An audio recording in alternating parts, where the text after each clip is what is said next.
got two guests from the SneakyG podcast.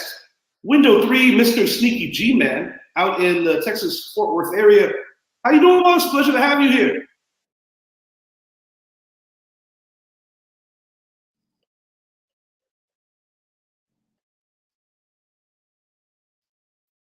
Yeah, man, I catch you as frequently as I could. Sometimes it's on my car rides home, but I like what you guys are doing, and I'm glad that we have a chance to have an open discussion about many things Giants related. Window 2, we got Big Blue Ant out in another enemy territory, out in Philadelphia area. Yeah. It's not good. It's a brave man right there. That is a very brave man. Oh, I love it. I love it. I love the hate. I'm here for it.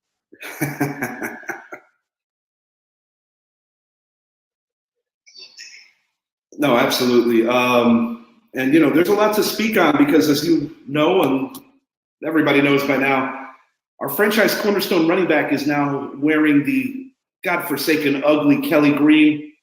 I definitely want to hit on the aftermath of that because, you know, football continues, and I think the Giants are doing a respectable job of moving forward. And, you know, the vision of the regime that we brought in, you know, one of the tough things about being a fan is that we do fall in love with players. And sadly, they can't all remain Giants for life, so to speak. And then, you know, there's a limited time in this league that you are able to secure the bag and have that generational wealth for your family. And I think that, you know, emotions aside, we're all fans. It is what it is. You know, I want to talk about what we have cooking now in that backfield and what we're going to continue to hopefully build upon. And, you know, I understand, Big Blue Ant, that right before we went live, you mentioned to me that you're a Michigan fan. Yes, absolutely. So I take that you have a rather high opinion of J.J. McCarthy. I do, and I love busting sneaky nose. I love busting chops about it. But if it's something we can do, either trade up late into the first round because we didn't take a quarterback at 6 or somewhere in the second round, if JJ's there, I don't see it being a bad choice. I know a lot of people are saying Michael Penix. My issue with Penix is he's injury prone. He's coming off of 2 major knee injuries. And don't get me wrong, I think the kid's very talented, but to what extent? I mean, if you're going to pick up a guy like that, you might as well keep Daniel Jones. No, absolutely. I mean, the kid has had shoulder and knee issues. And, you know, whenever it's the lower extremities, that's actually a bigger recovery time than just being cleared to play. There's a lot more that goes into it. But the one thing that I will say about that kid that I actually appreciate, I do think that he has the winner's mentality because when you keep coming back from those kind of things, there's something to be said about a certain determination. And you know, you got to have some guts to play that game. You know, not an easy game to play. Yeah.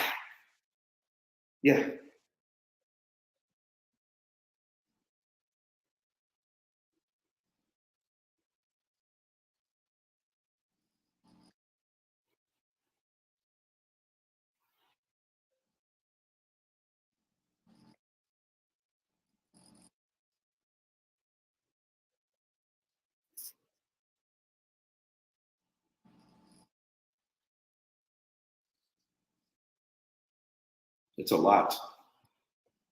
I'm sorry, not so much the saga. I mean the Caleb Williams sweepstakes. Mm-hmm. The one thing we could say about Penix and McCarthy is that they've won in their program.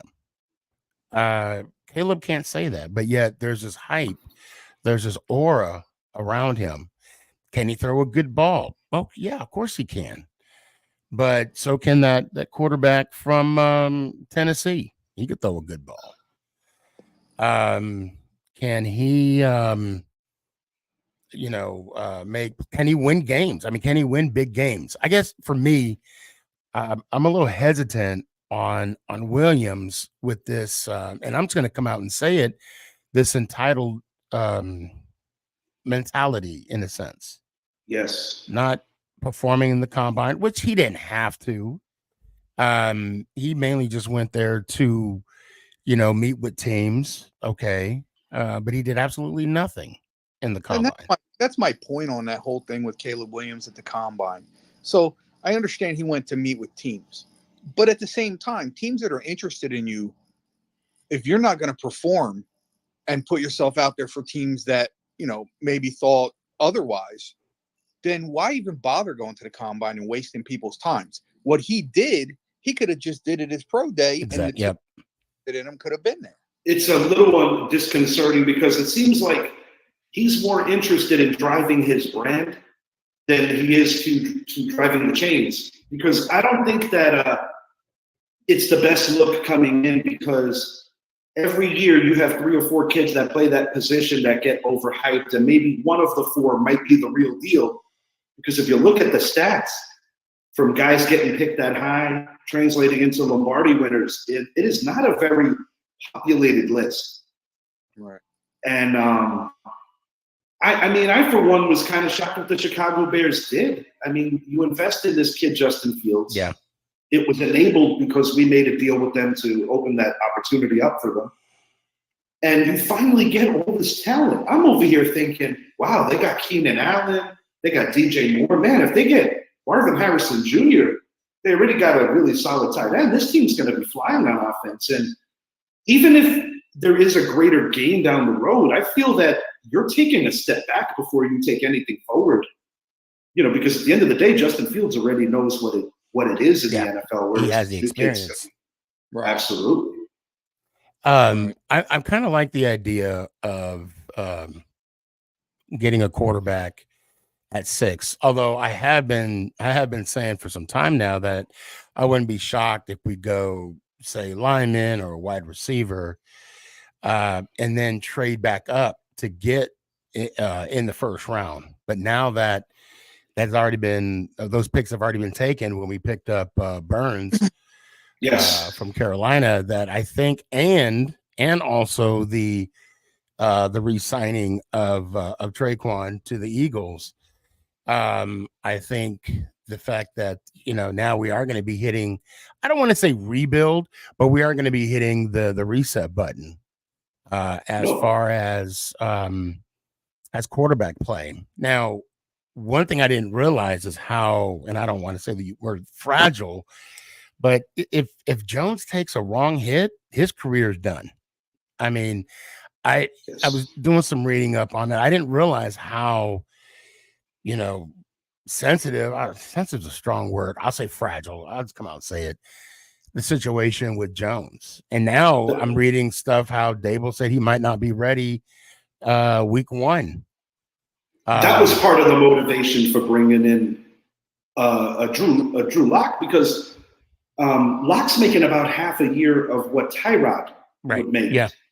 Who's currently across the locker room, so to speak, on the Jets side. But my question here, and it's a little bit of a concern of mine. We all know that the Minnesota Vikings also have an interest in McCarthy. It at least appears to be the card that they're playing. Gerard Mayo, new coach of the Patriots, has stated he is open to the idea of trading back if the package makes sense. And this is what I say to myself. Say if it's Minnesota that trades directly with New England, I think it would behoove the Giants to sit right at 6 and see how this plays, because if you're either the LA Chargers at 5 or the Arizona Cardinals at 4, you really don't have a ton of incentive to do anything other than take a wide receiver. Yeah, especially the Chargers. They're not going to take a quarterback. I think the Chargers are definitely going offensive line. Joe Alt's name keeps getting brought up. Yeah. That is a possibility. Yes, that is a possibility, because he's the best one to have out of the bunch.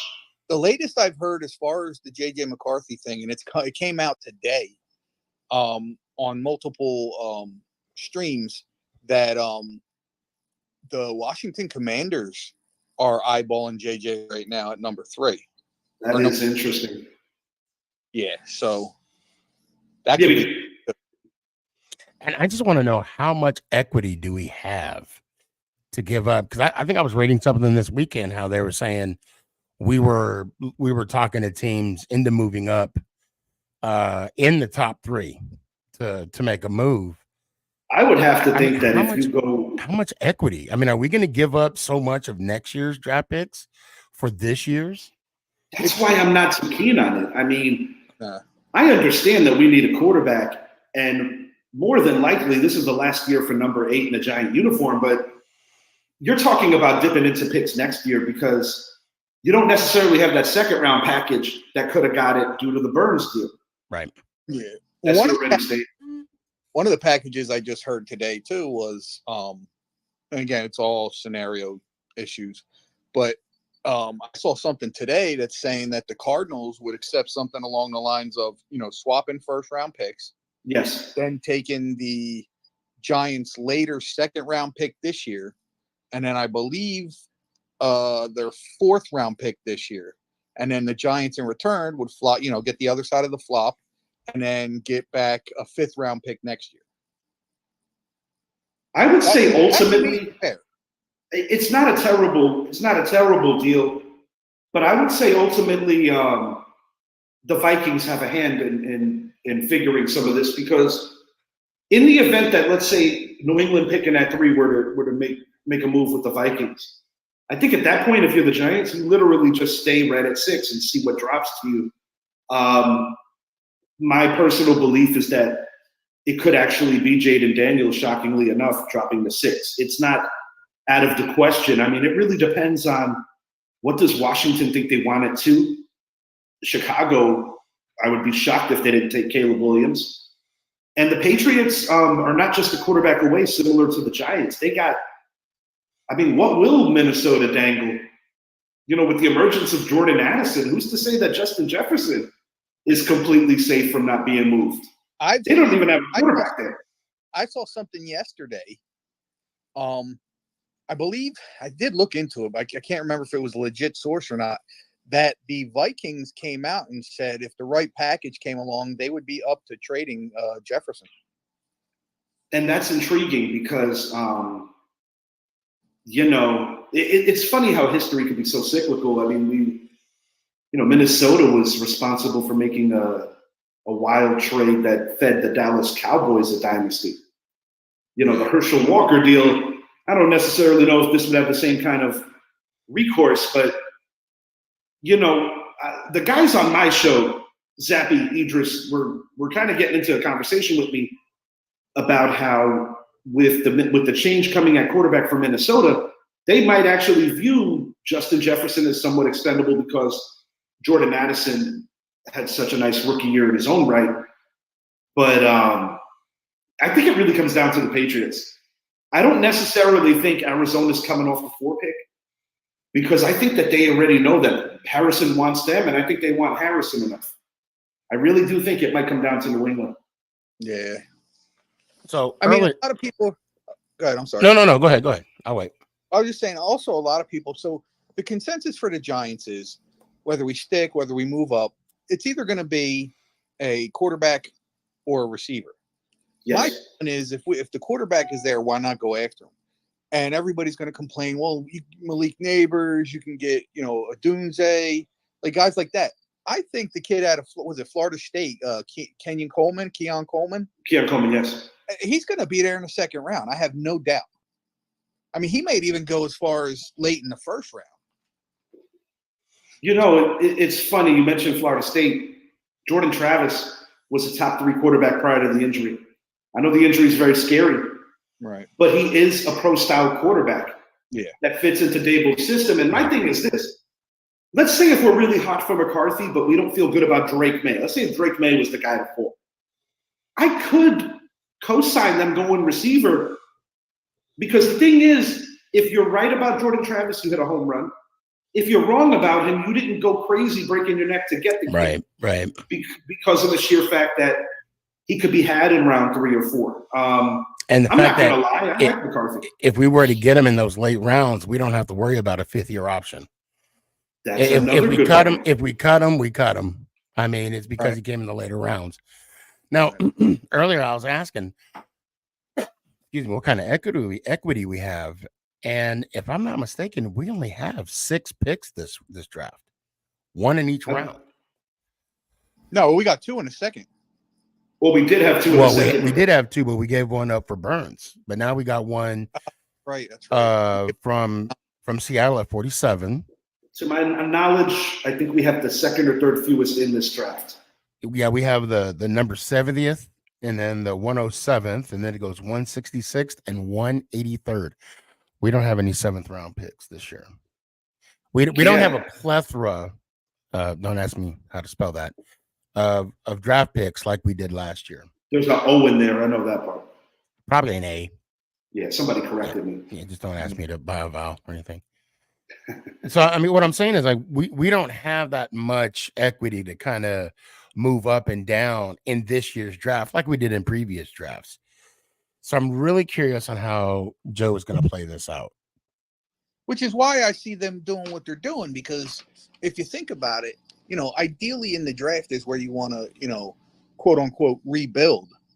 And the fact that they're grabbing a lot of guys, a lot of free agents, some big names, some not so big names, but guys that can do the job. So you fill the void in free agency so that when you do get to your minimum drafts and you want something and you know that there's a possibility to get who you want, you may have to trade up. That's where next year's draft stock comes in. Right. Because again, again, I'm going to use this word loosely. If you're rebuilding, you almost expect to be within the top 10 next year as well. So if that's how they're planning it, and again, stranger things have happened.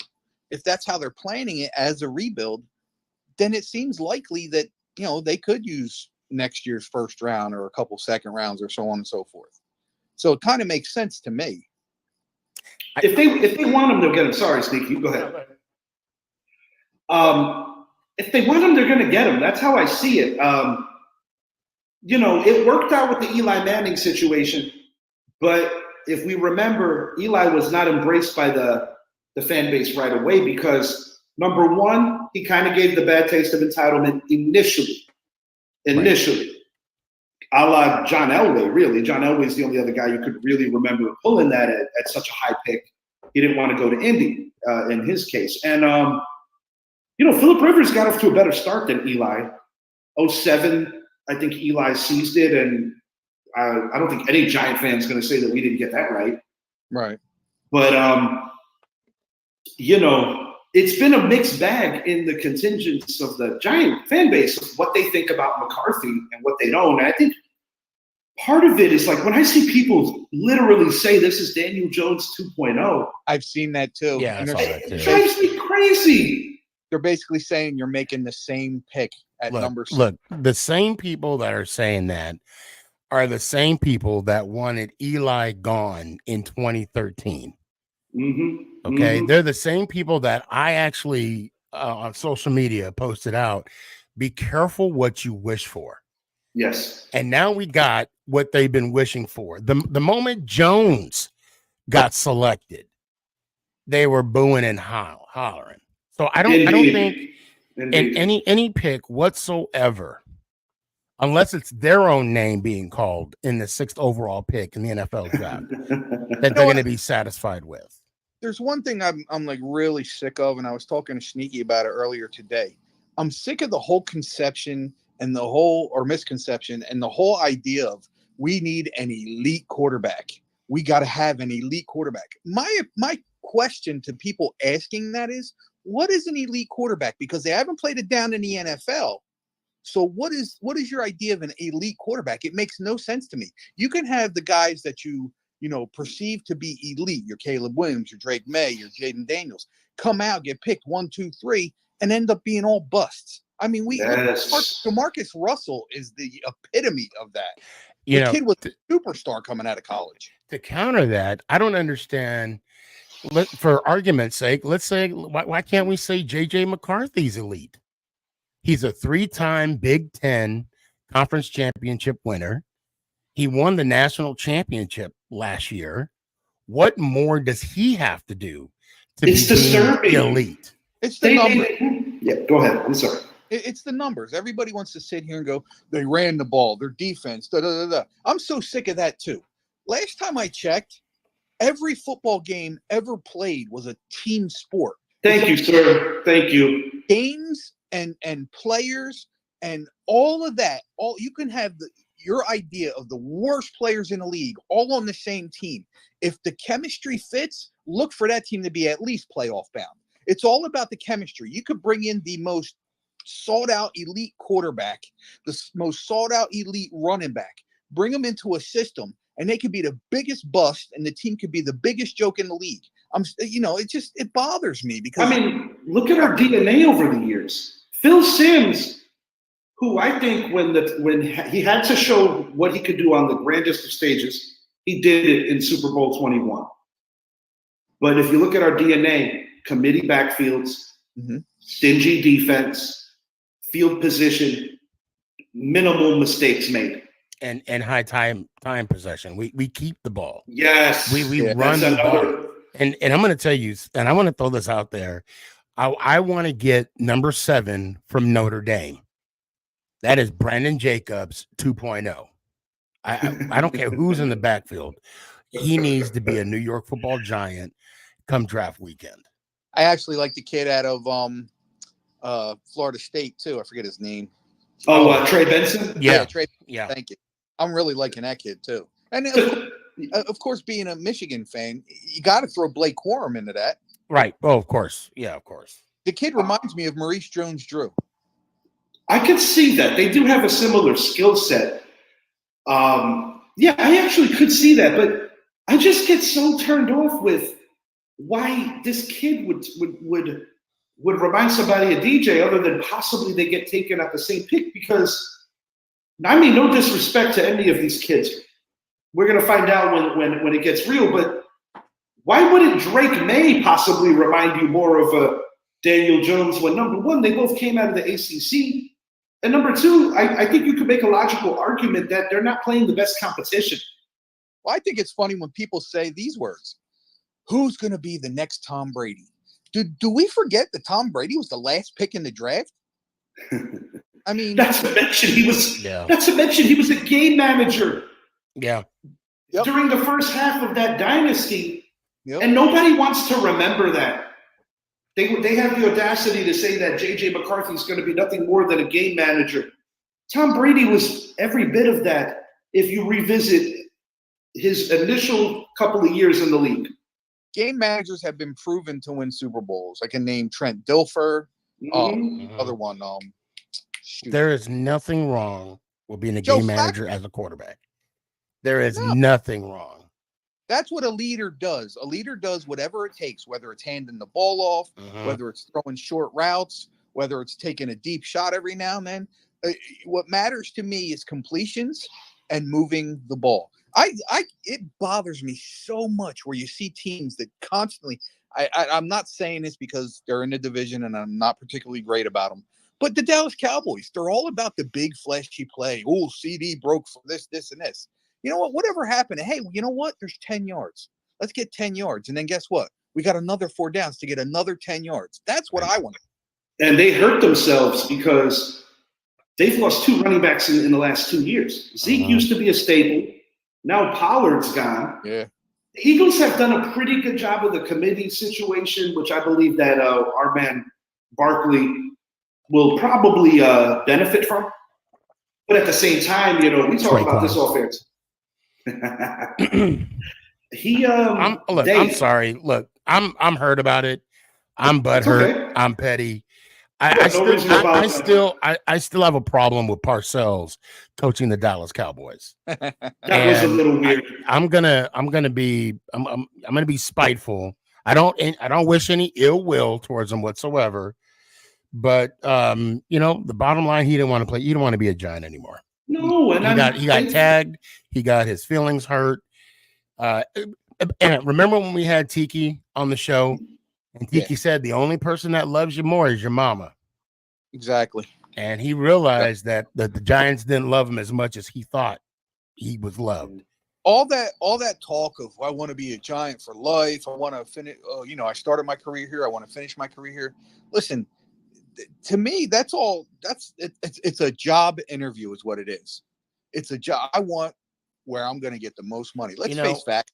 When we go apply for a job, we want the money. It's all about the money, and that's what he did. If he would have been forthright and forthcoming and saying, "There you go, yeah, I want the money," I want the money. Unfortunately, the Giants didn't give me what I wanted, which again is another reason why I think he didn't want to be a Giant, is because if you look what the Giants offered him in the bye week prior to last year before they tagged him, it's essentially the same money that the Eagles just gave him.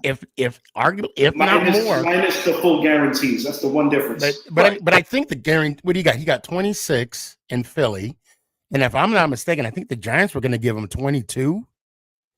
22 or 24 ish. So that's what measures our loyalty for life, is an extra 3.5 to 4 mil. And that's the turnoff with a lot of Giant fans. It's not that he left.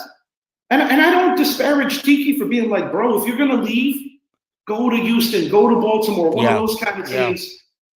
But nobody's going to tell me that when you go to our most hated rival, that it's not with the intention to stick it to, at minimum, the ownership. Then a day later, I didn't think it through.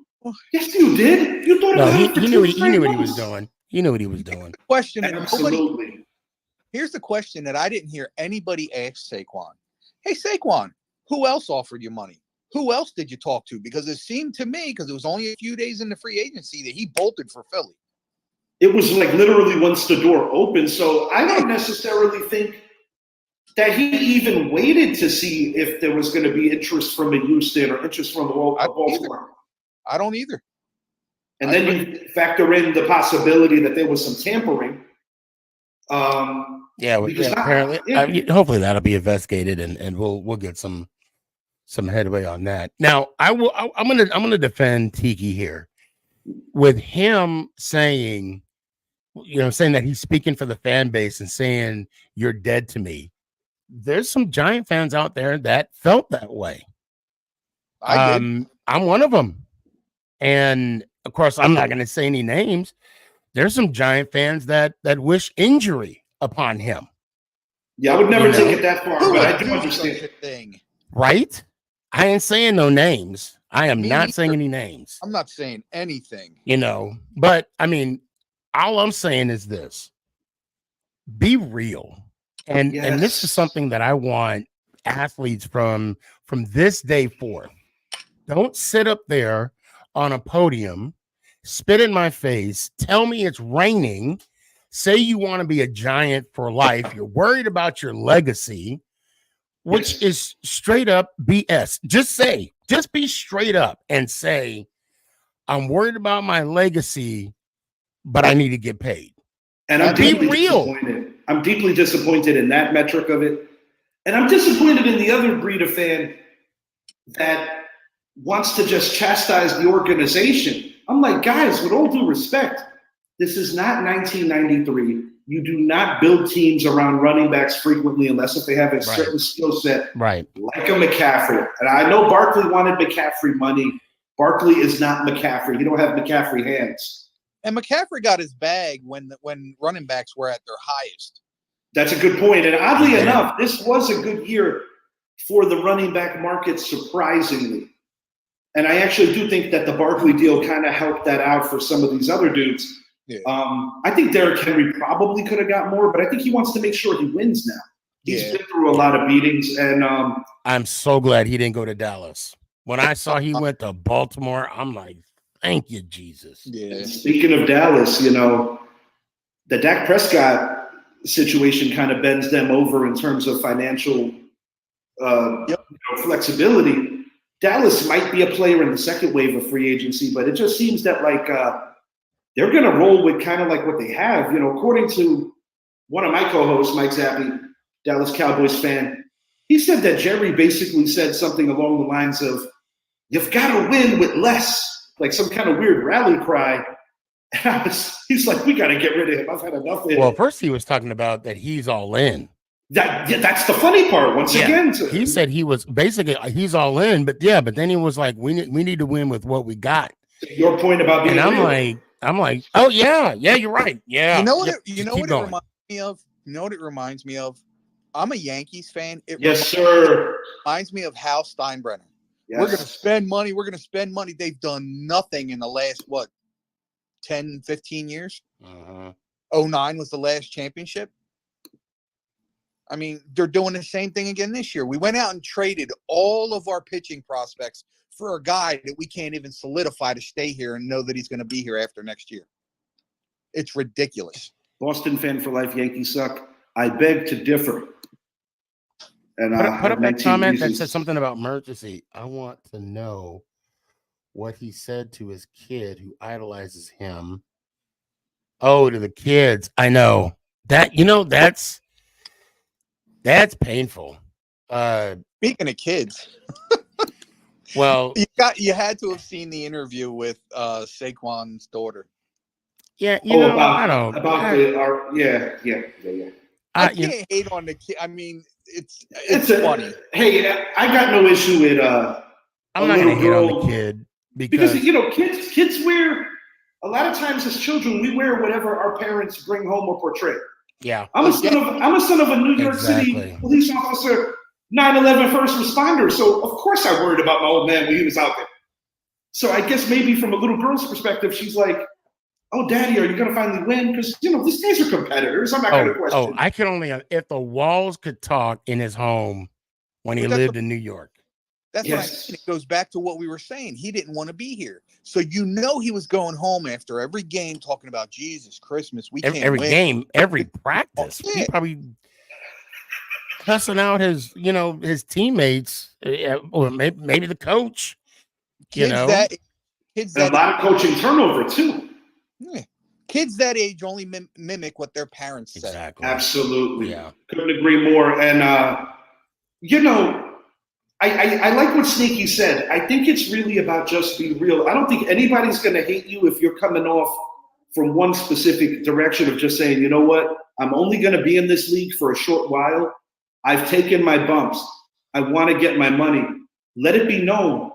But when you try to pull the heartstrings of the fan base on one level, saying how much it means to you to be a Giant for life, not a real Giant for life. Not only a Giant for life. Of Wellington Barrow calls you out about it. Yeah.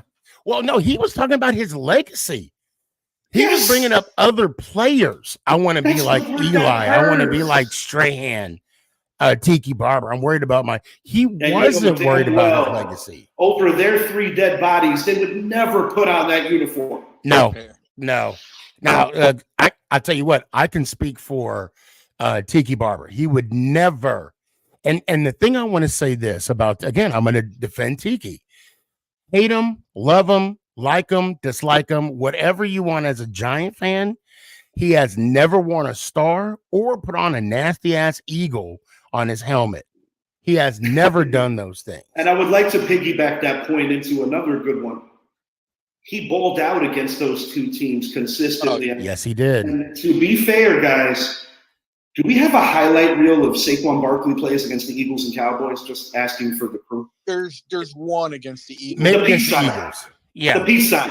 And maybe week 1, oh God, I think it was 17 or 18. Week 1, it wasn't 18. I was he wasn't in the league. Probably about 19 maybe. Awuzie caught him when he broke out on the first drive. I was at his first game against the Jaguars in his rookie year. But the point is like Tiki carried the Giants in a bigger way than Saquon ever did. And that's something that, even when Saquon gets in his feels about, oh, you were always hating on me. I'm like, bro, like he considers himself a Giant for life. You take players like a Stephen Baker who go to the tailgates that are players that become fans just like all of us. That's not no act. They love that organization. Yeah. And like I said, how Tiki was very close with Mr. Mara as well as Jeremy Shockey for that matter. And what do we really hate Tiki for? That when he was a proven veteran in this league, he questioned a very, very young Eli Manning. I love Coach Coughlin. I love Eli Manning and I love Tiki Barber. But the thing is, at that juncture of their careers, ask Michael Strahan. Did he come to training camp in 07? Did that locker room love Tom Coughlin prior to 07? Right. No. There were variables. And it's like, I was so pleased that we shocked the world, beat arguably the greatest offense of all time. But I say to myself, he was the elder statement in that locker room during that time. He wasn't an Eli fan. He wasn't a Coughlin fan. but that doesn't make him less of a giant or less of a great player. He's our greatest running back by every statistical metric. Oh, he's an all-time leading rusher. I got a question. Yes, For sir. you guys, and I'm on the fence about it. I don't know how to answer this. So everybody knows, specifically Giants fans, how big Mark Bavaro was to this organization. How are our feelings towards him, considering he went to the Eagles? So we actually, you and I, we talked about this, and you brought up a valid point. You said he was on the downside of his career. Yes, which he was, and I think it's the same difference though. I mean, the same thing can be said about Stephen. Is it Stephen Randall? What's his last? It was Randall. He was the slot in the 07. Ruben Randall. Stephen. I'd see that's wishful thinking, I guess. Ruben Randall. He did the same thing. Went to the Eagles for 2 years. Oh no! You're talking about Steve Smith. That's where you got it. Yeah. Okay. Yeah. He got the bag. He got the bag and did not play well there. Did not play well, and he was out of the league in a couple of years. Yes, sir. I mean, look at Bradbury, same situation. Bradbury, he had a good year, his first year with Philly, and then as the season went on, his age started to show. He's still a giant hero. He prevented the Eagles from winning a Super Bowl. Well, yes, he did. Yes, he did. I mean, he'll be celebrated in some ways. I'm celebrating him. But at the same time, I think it has to be the same difference. I mean, but this one hurts more. Now, granted, when he left, it was the early 90s. We didn't have social media. I don't remember Mark Bavaro saying he wants to be a Giant for life, and he's worried about his legacy and contract disputes. But I'm sure there were some issues. And what does it say, Quentin Moore? Now, my question is about Saquon. What legacy? I said he was going to leave. People laughed at me. Now, hold on. I'm going to stop right there. The reason why people laughed at you, Quentin, was because of what Traquan was saying. The fact that he was going to stay a Giant. He wants to be there. That's reasonable. I believed him. I'm not going to lie. I was drinking some of the Kool-Aid in my own right, because I guess I just can't picture, when you look at our lineage, guys saying that and not meaning it. And as far as Bavaro goes, I think the reason why it's a little more forgivable is because Bavaro did everything he could possibly do in a Giant uniform before leaving. Yeah. It's kind of like, okay, here in Orlando, like when Shaq left the Magic and then went to LA and started winning all the championships. Or when LeBron left Cleveland, he left without winning. So it was kind of like even more of a sour taste. Right. What did Bavaro do in Philly? He got paid for a couple of years and retired due to injuries. I think it's a little less, feelings, and it's not the social media era either, which I'm sure makes it a little more tolerable too, because a lot of people get on social media that just say a lot of stuff that you're like, man, maybe you shouldn't have said that. Right. Yeah. Going into the whole internet always wins thing, because even with Saquon himself talking so ill of the Eagles, going into his first season in Giant Blue, and then to see how things have changed, so to speak, it hurts on the level of, me myself, I've been a fan since 1990. And that's a great year to pick up Giant football. We know what happened that year. It was a great season. Yeah, absolutely. Absolutely. The injury to Joe Montana, the team galvanizing after Rodney Hampton had the injury, Otis Anderson having that last leg and just, taking over, kind of turning the clock back. But to your point, Sneaky, back to the DNA of the team. How did we beat Buffalo? How did we beat New England in 46? We kept those great quarterbacks off the field. Yeah. And not only did we keep the quarterbacks off the field, when they were on the field, we made sure they were on their backs. Yes, because indeed. It's hard for them to throw the ball when they're on their backs. And that's what we did as a defense. And we need to get back to that. I think with Thibodeau and now the signing of Burns, I think that's going to be beneficial to our defense. I want to know when we're going to re-sign Simmons, if that's even an option now. No, I want him so bad back. This is my take on Simmons, and I did speak to Quentin off air. He's also in favor of bringing back Simmons. I think it's a post draft re-signing if they re-sign him, because I think the Giants want to see first if they could potentially get their hands on, say, like an Edgerrin Cooper, a real stud linebacker that plays the outside. Because if you notice, Simmons hasn't signed anywhere else yet either. So I do believe that there are other football teams that have the same, like remember, like even like a guy like a Landon Collins, who I have a ton of respect for. The Giants kind of sometimes waited. Okay, what do we have? Who's injured? Bring Landon back. He knows the system. I mean, I was at his comeback game in Jacksonville, 22. But I do believe that is what the holdup is for Simmons. Yeah, we got it right here. He's agreeing with that. Yep, the defense is a go. Yeah, it's going to be so dope. Yeah, resign Simmons. Yeah. So I love Simmons. I wanted him in that draft. Yeah, likewise. A lot of Giant fans, yes, sir. So I'm looking at Bavaro's career. Okay, it was 85 to 94. His last season with the Giants was in 1990 when he won his last Super Bowl. 91, he missed the whole season due to a knee injury. Played in Cleveland for a year. Then the last 2 seasons was in Philly. Right. And he scored a total of 9 touchdowns in Philly. And the Cleveland connection makes a little sense because Bill Belichick was their coach during that time. Right. Because I think Parcells had left and Hanley was the head coach. And then that was the changeover from Phil Simms as well. It's incredible because we lost Tom Coughlin. He went to Boston College. He was on that 90 staff. Yep. We lose Bill Belichick to Cleveland. Parcells retired due to health concerns. And, maybe a not so great secret, well-kept secret, George Young didn't like Bill Belichick because that's partially the reason why we didn't get him and why Ray Hanley took over. That was a dark 2-year period. Let's not forget, as soon as the 90 season was over, Belichick was hired as the head coach of the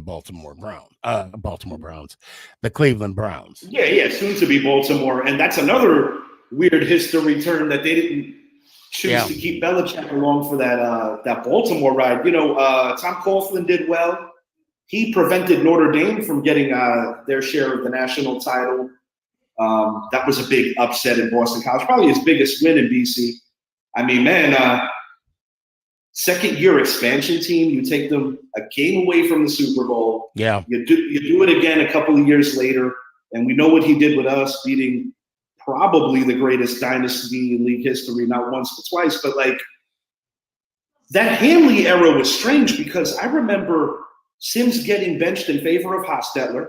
He didn't come back until about, I think it was midway through the year, a comeback victory over the Tampa Bay Buccaneers. Right, yep. Back when they were still rocking with the creamsicles. Right. Yeah, but and even how Sims got unceremoniously dumped. Yeah, if anybody they waived him in 93. It was ugly the way that happened. And then they started Dave Brown, which was from Duke. Yes, indeed. I got heartburn now. Thanks. Yeah, it was painful for me. Phil Sims is my guy, by the way. Phil Sims is he's my guy all time. But you know what I'll give Sims a ton of credit for?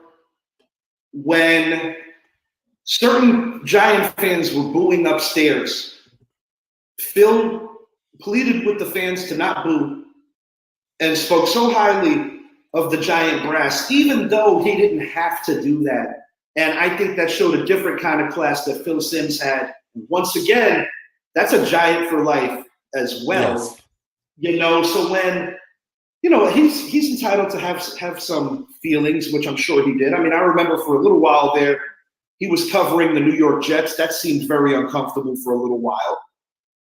The same way that I'm sure Met fans would be uncomfortable when Tom Seaver was in the booth with Scooter.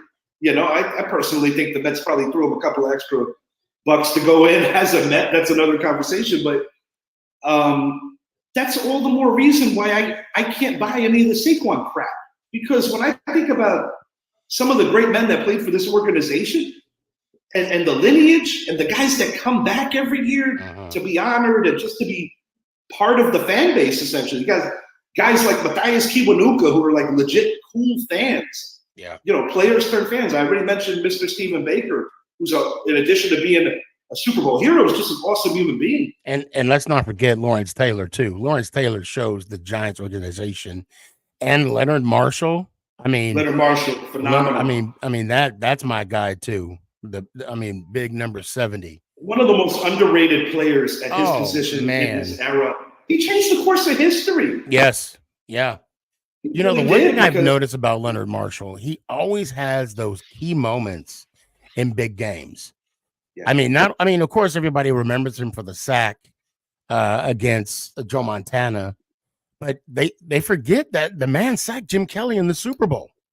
He certainly did. Oh, Harry and that Carson, was an offense. Yeah. That was an offense that, I'll be honest, you play that game 10 times, I'm not sure if we beat them twice. That Buffalo team that we defeated in Super Bowl 25, in my opinion, without a doubt, was the best of the four. Oh, yeah. Yeah. For sure. Yeah. I mean, you're talking about a team that ran at the time, the Los Angeles Raiders out of the building. I think it was like 51-3. They whooped up on Don Shula's Dolphins really bad too, and not too many people had the Giants pulling that off because, you know, the Giants they prevented the 49ers from three-peating by kicking 5 field goals, which is truly remarkable. Yeah. A lot of people forget too, during that run that Buffalo had, every Super Bowl they lost was to an NFC East team. Yeah. Yes, that's correct. The Eagles were the only ones that didn't beat them. Right. Till the Eagles first. And also too, what people don't realize, that sack I was telling you about, Leonard Marshall, was the only sack that Jim Kelly got in that Super Bowl. That is correct as well. And, you know, revisiting that, I love to revisit some of these classic games. You know, a play that might get overlooked, Jeff Hostetler taking the sack in the end zone. Oh, yeah. But holding on to the football. Yeah. That's a 5-point swing. Yeah. You know, Stephen Baker's touchdown before the half. Mark Ingram, the broken tackles to get that first down. On one foot. Unbelievable. On 1 foot. Unbelievable. And I mean, that now, hold on. Let's not forget about MVP Otis Anderson, too. I mean, he had to pound the rock that whole game. The old-fashioned way. And once again, when we talk about the DNA of this team, I'm not here to hate on Saquon. That fella behind me, number 27, he played on a lot of tough offenses that were not blessed with talent, but still having a phenomenal career. Another guy, unfortunately, got short injuries. Right after him, Tiki Barber took his job. You know what Tiki brought. Your point, Otis Anderson, number 24, phenomenal. 101 yards in Super Bowl, by the way, Super Bowl. It was an exceptional performance. And truth be told, had that Norwood kick gone through, it would have been Thurman Thomas as your MVP. Yeah. But that day was about the running backs. I'm not going to lie. Every time they show that game, I always wonder if it's going to be good that time. That time I watch it, I'm still on the edge of my seat. Okay, it's still no good. Okay. I must admit, I watched the Four Falls of Buffalo. I got a lot of respect for them, even though, you know, they might not have the best ideas about us because we broke their hearts. But they did give Norwood, you know, quite the ovation coming home. So big ups to them for having class like that. Right. And loving their play regardless. Yeah, regardless. I mean, you know, we're always going to be linked with them because it's one of the greatest Super Bowls ever played. Not to mention the time in our country. Yeah. Yeah. You know, okay, what you guys need to do is check out, if you haven't already, watch Jersey Boys. It's on YouTube. That's awesome. It's about the the Giants moving from New York to playing in Jersey, and how they took the NY off the helmet and put Giants instead, and how the New Jersey, I think it was the New York mayor didn't want the Giants to celebrate their, have a Super Bowl parade in New York. So they ended up having a prep rally in Giant Stadium. And I didn't realize this. 2007 was their first Super Bowl parade ever. Yeah, isn't that crazy? Because they didn't have it in 1990 because of Desert Storm. That's correct. The security measures, and it was 2007 with Eli and Strahan celebrating. You know what? That didn't dawn on me probably until this moment. But what I do recall, my late father had made mention of this to me about how Christy Whitman wanted the Giants to ditch New York and be called the Jersey Giants. Right. And that just wasn't going to happen. They were looking for every loophole in the book to keep the New York name, so to speak. But at the end of the day, it's like one and the same to me. I mean, you're so close. I mean, they're closer to Manhattan than the Cowboys are to Dallas. That's true. Because the Dallas Cowboys play in Arlington. That's correct. The San Francisco 49ers play in Santa Clara. Yeah. I used to. Sorry, Ann, go ahead. No, you're good. I just keep saying, I've been saying it for years now. I just want the Giants to go back to the navy blue helmets with the Giants logo. Yes. That just brings it's a staple in Giants history. It is one that could be repeated. I mean, kudos to and I hate saying it, the Philadelphia Eagles for bringing back the Kelly Green. You see how the fans respond to that. They love that.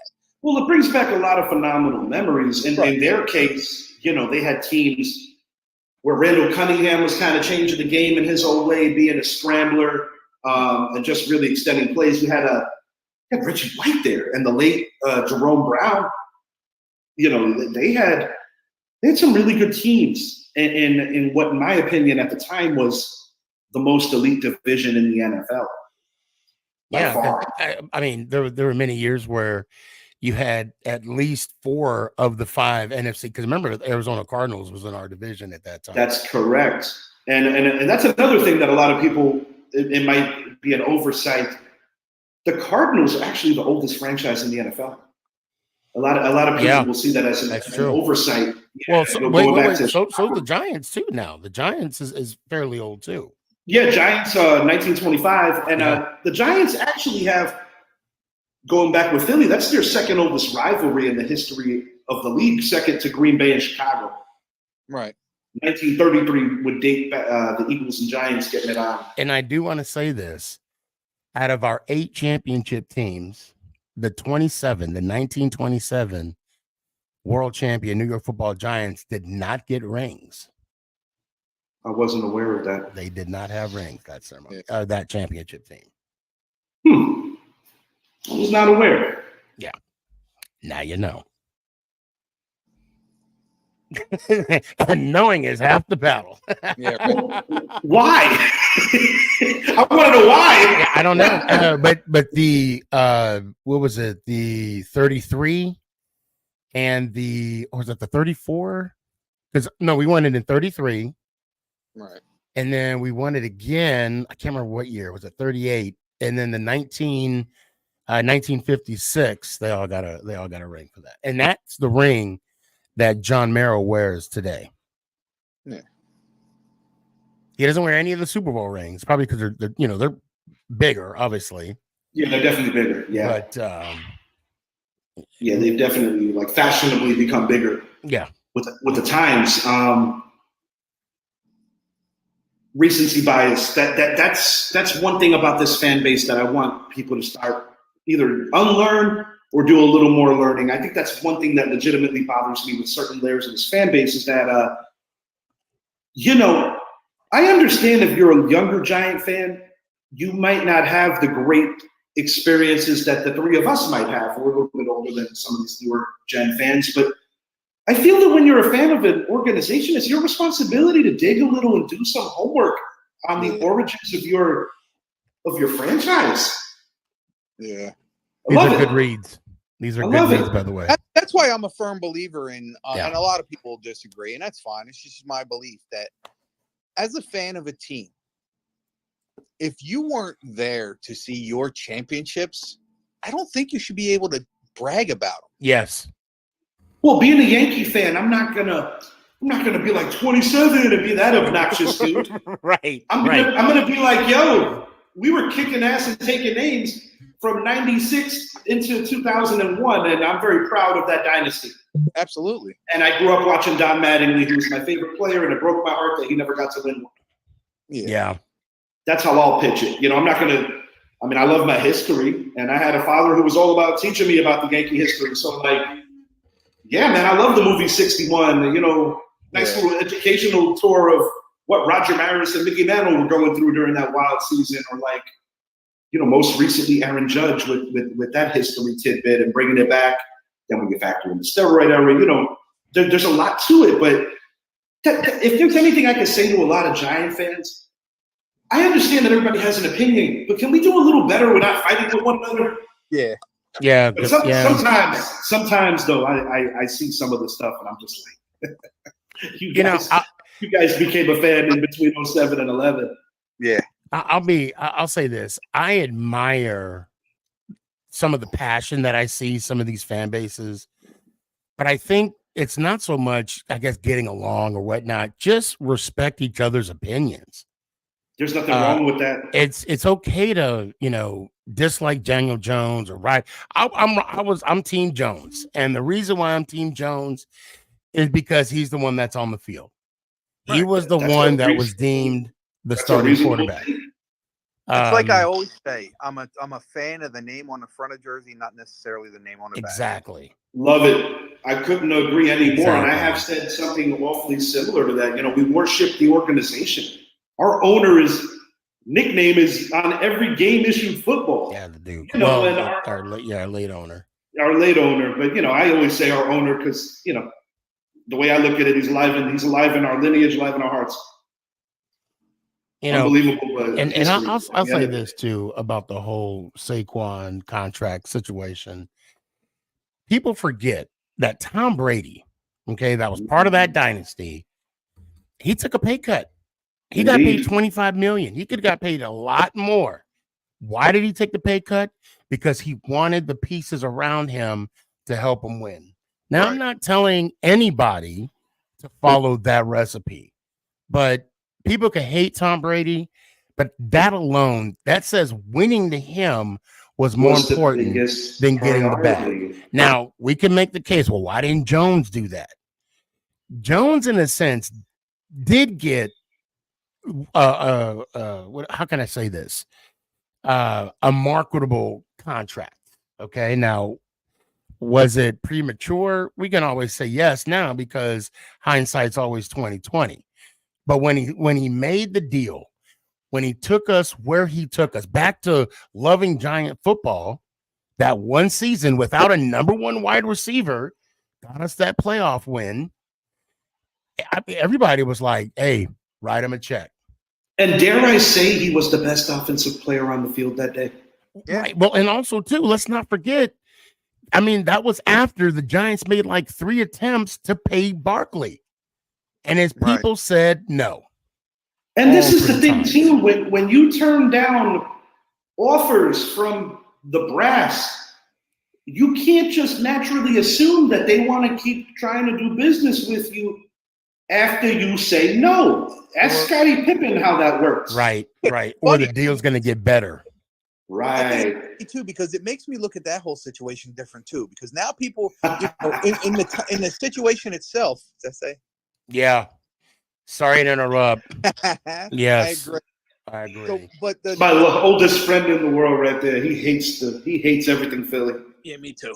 I forgot what I was saying already. So. Yeah, I did forget what I was saying. Let's go on. Sorry about that. No, that's all right. Fellas, we're coming up on the final minute here. Anything you guys would like to say on the way out? Go ahead, go first, Ant. I just want to say that the draft is going to be fun. And as Giants fans, can we stop killing each other? We're supposed to be fans. I'm so sick of seeing people wanting to be more right than wanting better for our organization. I'm so sick of that because to me, you're not a fan. You basically said what was in my mind, so I don't have anything to say. Sneaky, take it home. Well, yeah, Ant got it. He hit the nail on the coffin. But I will say this: I'll plug myself. If you're not following me, please follow me on all social medias. SneakyG Man 11 on TikTok, SneakyG Man on everything else. If you can't, you could Google me. Please also follow Ant on TikTok, Instagram. I have a show Tuesday, Thursday nights. Make it count. SneakyG podcast. Richie, I appreciate you Thanks, Rick. sharing your platform with us tonight. I had none but fun. This hour just flew by, man. Yes, yeah, it Thank went you too so quick, much. but we'll definitely do it again, gentlemen. It was a pleasure having you on. I'm going to be linking this out to everybody, and you'll be seeing me in the comment box, and maybe I'll be paying you guys a visit in the near future. I just got one more thing to say. Yeah, sure. Let's go Giants. Have a good night, guys. Later.